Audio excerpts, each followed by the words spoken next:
We've spoken about Jack Hetherington plenty over the years, and there's been a few. Would you clubs. like me to write a book? Yeah, and you've said to me he's born in the wrong era before. Yes.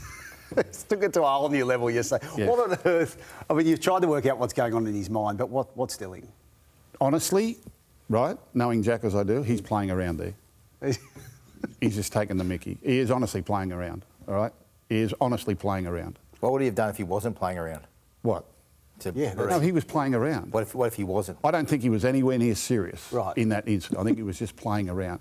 Reed Marnie told me today, he said he was actually smiling when he was jigging on the spot there. He's actually looking at him. He's got a big grin on his face. Yeah, that's him. He's just a big kid. He does that, all right? He's a hot-tempered sort of thing. Like things do rile him, but this sort of thing he would think is funny. I tried to find out what led to this, and a lot of people were shutting it down today. I rang Gus's club, and I tried to speak to Reed Marnie about it, and I asked Reed, and he referred me straight back to the club. I believe Reed may have called him a soft something or other, right? And that's what fired him up on the field. But I don't think he said anything in the tunnel, probably because he was so surprised. Well, the fact is he's copped a week for it. Yeah. I mean, it's not a good look. I done my column on it today, and I don't know Jack Hetherington at all. I think he's an ultra-competitive person, but it reminds me a bit of myself when I was young. And look, it took a meeting with me and Ron Massey. Ron Massey absolutely double-loaded on with 2 barrels and give it to me. And it took Ricky Stewart to tell me, Gal, if you keep carrying on the way you're carrying on, I can't pick you. I'm not going to pick you because you're hurting yourself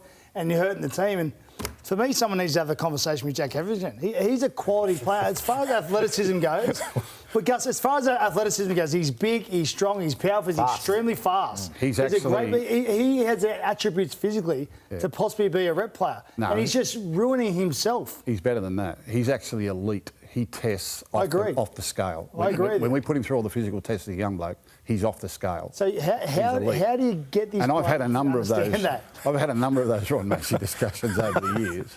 And if you had time, I'd tell you about them and his responses to it. He is one of a kind. He is truly one of a kind. The other thing I'll tell you is that right through your fighting days, he would ring me every week and said, let me fight him.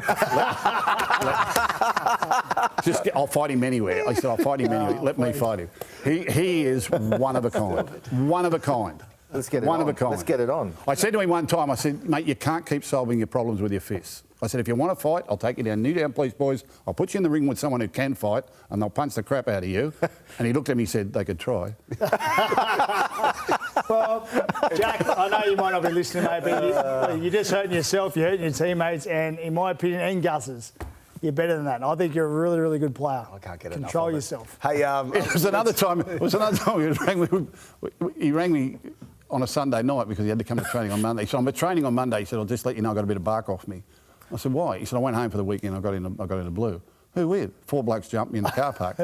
Why would the 4 blokes jump me in the car park? Oh, I don't know. They just did.